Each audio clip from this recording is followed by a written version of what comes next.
Money is not the only form of wealth. پیسہ ہی صرف دولت نہیں ہے. دولت 5 قسم کی ہوتی ہے. دولت 5 قسم کی ہے. There are 5 types of wealth. Number 1 health, صحت. نمبر 2 ٹائم، وقت. نمبر 3 ریلیشن، رشتے. Number 4 age, wisdom and experience, یہ جو وقت کے ساتھ تجربہ آتا ہے یہ بھی دولت ہے. اور 5ویں دولت پیسہ ہے. یہ 5 دولت اپنی اپنی حیثیت ہے، ان کی اپنی اپنی اہمیت ہے. اگر پیسہ تمہیں باقی 4 قسم کی دولت کے پاس نہیں نہ لے کے جا رہا تو نقصان ہوگا. تم صرف ایک قسم کی دولت دیکھتے ہو، اس کے پاس پیسہ بہت زیادہ ہے تو چڑ جاتے ہو، حسد میں آ جاتے ہو.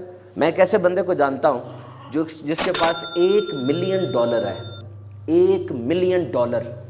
یہ اتنا زیادہ پیسہ ہے کہ وہ چاہے تو دوسرے ملک سے نائی کو بلوا کے اپنے بال کٹوا لے، ہیئر ڈریسر منگوا لے، لیکن وہ نہیں کٹوا سکتا بال، کیونکہ اس کے بال نہیں ہیں. کیوں؟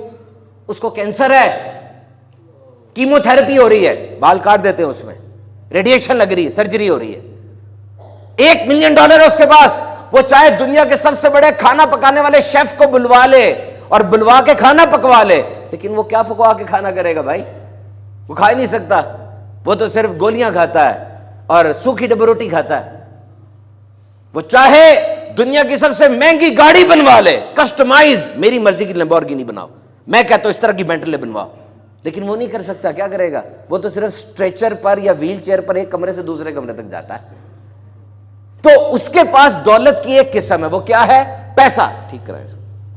اس کے پاس دولت کی ایک قسم ہے، وہ کیا ہے؟ پیسہ. اور آپ کے پاس دولت کی دوسری قسم ہے، بال کٹوا سکتے ہیں نا، ادھر ادھر گھوم سکتے ہیں، جو چاہے کھا سکتے ہیں. تو شکر ادا کریں اللہ کا. اے اللہ میں بھی دولت مند ہوں، اے اللہ میں بھی دولت مند ہوں، تیری عطا سے میں بھی دولت مند ہوں. قارون، حامان اور فرعون پیسے کے لحاظ سے بڑے دولت مند تھے، لیکن دولت کو ہینڈل نہیں کر سکے. سمجھ رہے ہیں؟ دولت اگر آ گئی نا، ہینڈل نہیں کر سکے. فرعون کے گھوڑوں کی جو کیلیں تھیں نا، سونے کی تھیں،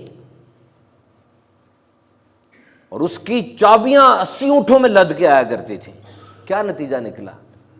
کہا قیامت کا دن ہوگا، یہ کافر ریکویسٹ کرے گا، عرض کرے گا مالک کاش میں مٹی ہو جاتا، مٹی ہو جاتا. جو اب ہمیشہ دوزخ میں رہنا ہے کیونکہ بے ایمان ہوں، کاش میں مٹی ہو جاتا. یہ اتنی دولت والے یہ تمنا کریں گے. اور ادھر دیکھو، سیدہ کائنات ہے، خاتون جنت ہے، اونٹ کے بالوں کے کپڑے زیب تن کیے ہوئے اور چکی پیس رہی ہیں. امام الانبیاء ہیں. آفر یہ کہ یا پیارے یہ مکے کے پہاڑ ہم سونے کے بنا دیں گے، تیرے ساتھ چلیں گے. اور حالت کیا ہے؟ کھجور کی چٹائی پہ آرام فرما رہے ہیں اور کندھے مبارک کے اس طرف نا نشان پڑ گئے. صحابی آ کے دیکھتے رو پڑتے ہیں. حضور فرماتے ہیں یہ بہتر نہیں کہ ان کے لیے، کفار کے لیے، کیسر و کسرہ کے لیے دنیا کی نعمتیں ہوں اور ہمارے لیے آخرت کی نعمتیں ہوں.